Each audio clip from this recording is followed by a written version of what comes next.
چې کله دا کائنات پیدا کول اوغوستو د هغې اراده وکړله نو د دې ځمکې ابتدا الله تعالی په یو عجیب انداز سره وکړله. دا ځمکه په ابتدا کې دا یو شین رنګ والا هیره وه. په دې باندې بیا الله تعالی د خپل قهر تجلی وکړه. هغې سره دا ملغلره دا ویلې شوه او په هغې کې په منځ کې لږه غونته حصه منجمد او کلکه پاتې شوه. دا کومه حصه چې په هغې کې کلکه پاتې شوه نو دا داسې د اوبو په شکل باندې یو بوربوړی و لکه څرنګه چې باران کله وشي او روان وي ورېږي نو بیا په هغې کې په دې اوبو کې ځای په ځای بوربوړی جوړېږي. دغه شان دی دا ځمکه دا د یو بوربوړی په شکل باندې وه. د هغې نه بعد بیا الله تعالی آسمانونو ته متوجه شو او آسمانونه الله تعالی پیدا کړو. بیا دا ځمکه الله تعالی څلورو واړو اطرافونه راښکا خو لږه وه، اکثره حصې اوبه وه، لږه حصه په هغې کې منجمده وه او وچه وه. دا څلورو واړو طرفونو نه الله تعالی په خپل قدرت سره راښ کړله. قرآن کې الله د هغې تذکره کوي والارض بعد ذلک دحاها. دا ځمکه د دې آسمانونو د پیدا کولو نه بعد موږ راښکا. نو اول ځمکه پیدا ده بیا ورپسې آسمان پیدا دی. خو ځمکه الله تعالی چې وغوړولو نه دی د آسمان د غوړېدو نه پس راغوړولې ده.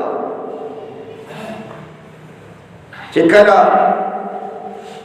دا ځمکه الله تعالی څلورو واړو طرفونو نه راښکا او د دې په اکثره حصه کې اوبه وي نو دې ځمکې حرکت والو. بیا الله جل جلاله په دې باندې غرونه کېښودو. قرآن کې الله د هغې تذکره کوي والجبال اوتادا. جبال جمع د جبل د جبل غر ته وایي، اوتاد جمع د وتد د وتد میخ ته وایي. نو د میخ په ذریعې سره یو څیز مضبوطولی شي. نو د دې غرونو په ذریعې سره الله دا ځمکه مضبوطه کړه. بیا نه خوځېده، حرکت یې نه کوو. بیا دا ځمکه ټوله داسې سنسان علاقه وه،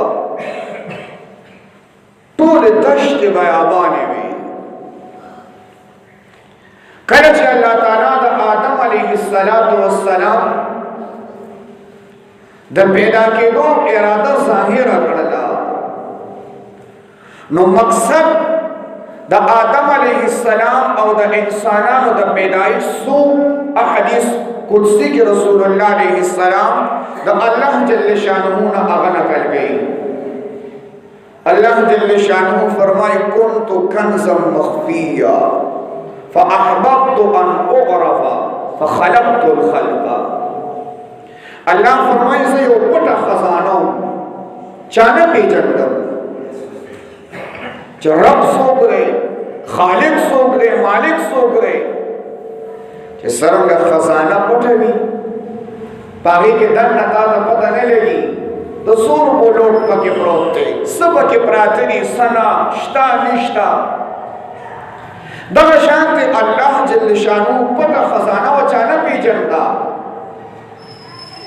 الله دا اراده ظاهره کړه چې دا خلق ما وپیژني. فاحببت ان اعرف فخلقت الخلق. نو الله فرمایي ما مخلوق پیدا کړ.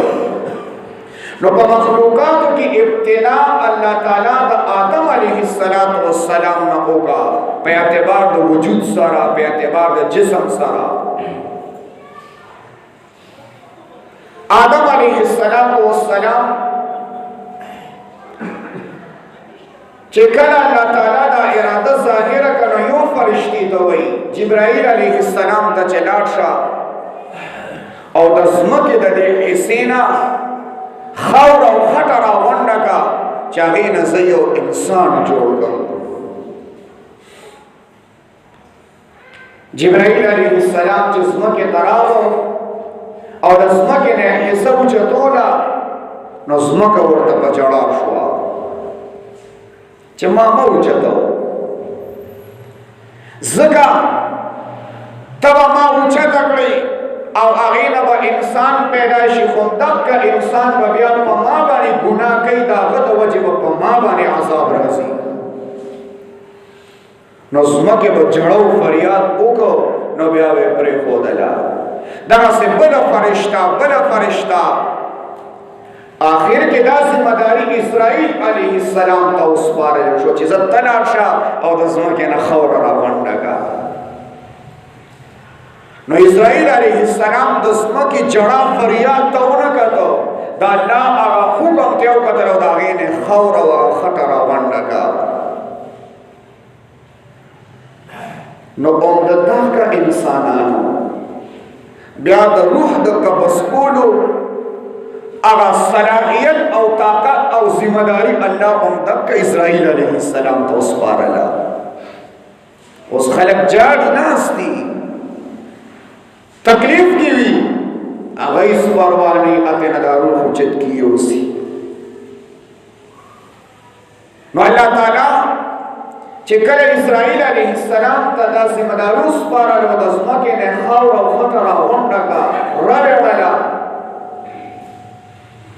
نو چې کوم ځای کې بیت الله دی، د الله کور دی، دا د تمام دنیا مرکزی ځای دی. نو په دغه ځای کې دا خاوره او دا خټه دا په دغه ځای کې پرته وه. علامه ابن کثیر رحمه الله وایي چې په دې باندې به هره شپه د رحمت باران الله ورولو، هره شپه د رحمت باران به ورېدو هره شپه،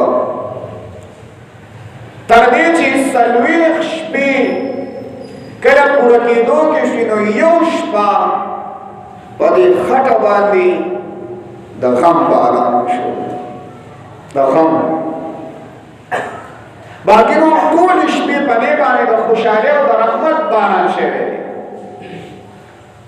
خو هغه غم د یوې شپې دومره شو، دومره چې په مخ د ځمکه به څوک هم داسې ونه ویني چې کني هغه به د غم او د تکلیف او د مشقت نه خالي وي. دری عالم دری دنیا بے کسے نہ باشد اگر باشد بنی آدم نہ باشد. شیخ سعدی سے وہی کہ پر تمام عالم و پر تمام دنیا کی کہ سمر خلق اسی گی دا بادشاہانو نواخلا تر سوالگرو گداگرو پورے ہر قسم خلق چی اسی گی. اس یو کس پا پدے کے دا سے انوی نے چی پاغا بانے با تکلیف نہیں، پاغا با مشکلات نہیں، پاغا بانے با سختی نہیں. او کچر تا دا سے کس دی امندلو چی پاغا بانے سا تکلیف نو، سو نقصان ورطا نو، سو سختی ورطانے نوا، نوی دا بیا بنی آدم نہ دے، دا بیا بن سا شہر ہے.